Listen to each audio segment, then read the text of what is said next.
In today's episode, Brian asks the very interesting question: what do you try to do with your content marketing to make it epic? In the sense of, if we look at the 3 E's of content marketing, engaging, educational, and entertaining, I'm not necessarily all that great at entertaining. In fact, I know I'm not very good at entertaining, right? You're not here for the music or the lively commentary or the dancing or whatever, right? The entertaining angle is largely missing from my content marketing. I am aware of that, and I am aware of my limitations as a person, as a creator. That's not my thing. That's not my jam. And for the very best content, the content that does really well on YouTube or Twitter or Facebook or whatever, you need at least 2 out of the 3, right? You need to have something that's emotionally engaging, entertaining, and educational. 2 out of the 3 are mandatory. You can do 1 out of 3 and you'll have okay content, right? And of course, if you have none of the 3, you have terrible content. But 1 out of 3 isn't good enough anymore. You need at least 2 out of 3. And if you want to succeed in a disproportionate manner, you need all 3. So the question is, how do you increase your scores in each of the 3 E's? I feel like I do okay on educational, on being able to share information that is useful and helpful to people, right? I feel like that's in reasonably good condition. I've been working for the last 4 or 5 years on the engaging part, on sharing more things that are less purely data and more points of view and perspectives, things that come from my life, things that come from my experience, and therefore I can speak credibly on them. But on the entertainment angle, not a whole lot to show for right now. I do some art and things here and there. And of course, my background in the martial arts is one angle of that sort of expression, but I'm not going to start punching people on live video. I mean, I could, but it wouldn't be brand aligned with the kind of content I'm trying to create. So my focus is on creating content that is more and more useful and that is more and more engaging, and leaving entertainment out for the time being until I figure out a way to make it consistent with what I want to be known for, what I want my company to be known for, and most of all, what an audience wants, right? What you want. When you're watching this video, why are you watching this video? You're hoping probably to learn something, like the 3 E's of content marketing. And the reverse side, the flip side, is what I call the 3L test, which for me as a creator and you as a creator is a test you have to apply to your content. And it stands for laugh, learn, love, right? As you create a piece of content, did you learn something, right? If you didn't learn anything when you were putting together a piece of content and you're already the subject matter expert or would like to be, then your audience probably isn't learning anything either, right? If you just learned something and you're sharing it, like, hey, check out this cool thing I just learned about,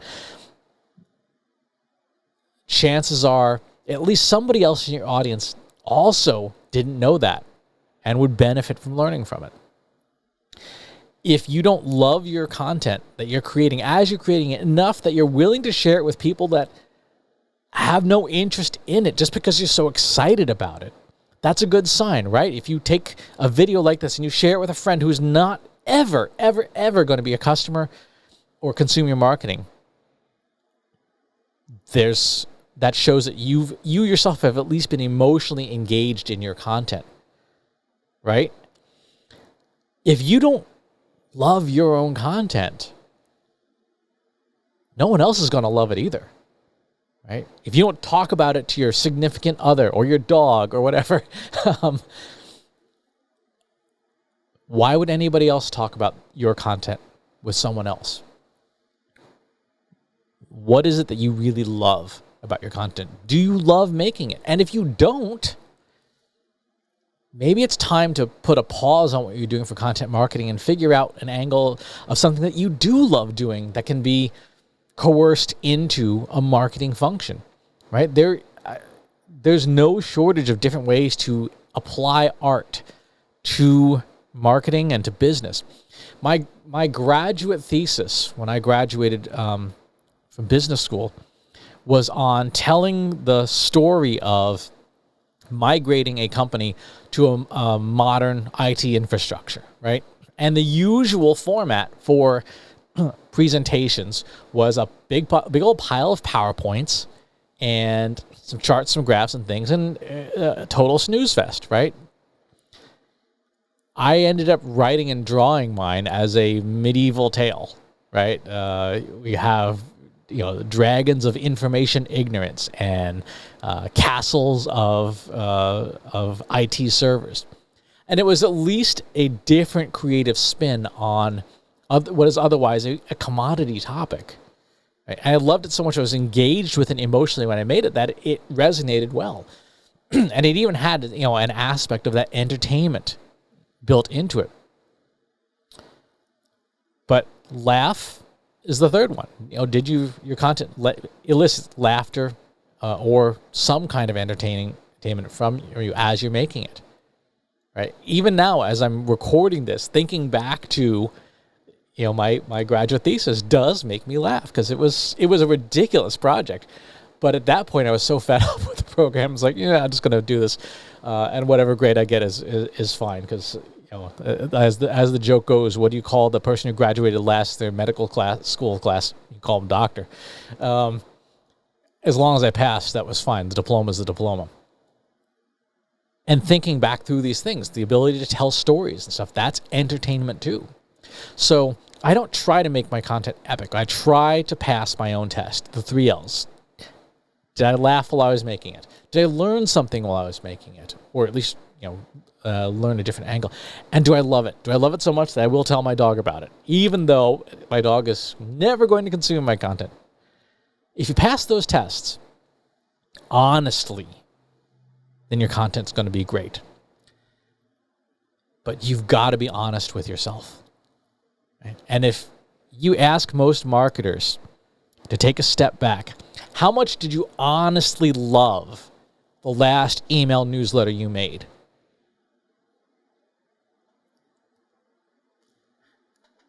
The answer, a substantial amount of time, is going to be, I got my job done. I got it. It's off my to-do list. It's done. Well, it's done doesn't mean you loved it. Did you love that newsletter? No. Your audience isn't going to love it either. I was writing the Trust Insights newsletter for tomorrow, and it's not, it's not my entire production. It's a collaborative effort. But the part that I wrote, I love that part. I truly love that part. It's I'm digging into how we did our version of NPS scores, and it was fun, right? And digging into the implications.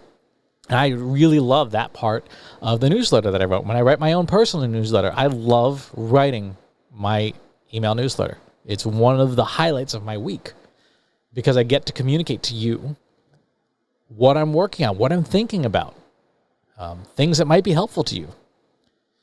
And getting that feedback is so important to use these capabilities to do some good in the world. So that's what I do. Instead of trying to make great content marketing and make something epic, make something that passes the 3L test. Apply the 3L test to your content. Be honest with yourself. And then once you realize your content probably doesn't pass those tests, start thinking, okay, of those 3 dimensions, laugh, learn, love. Entertain, engage, educate. Which one can you start improving today? Really good question. Hope this was a useful answer.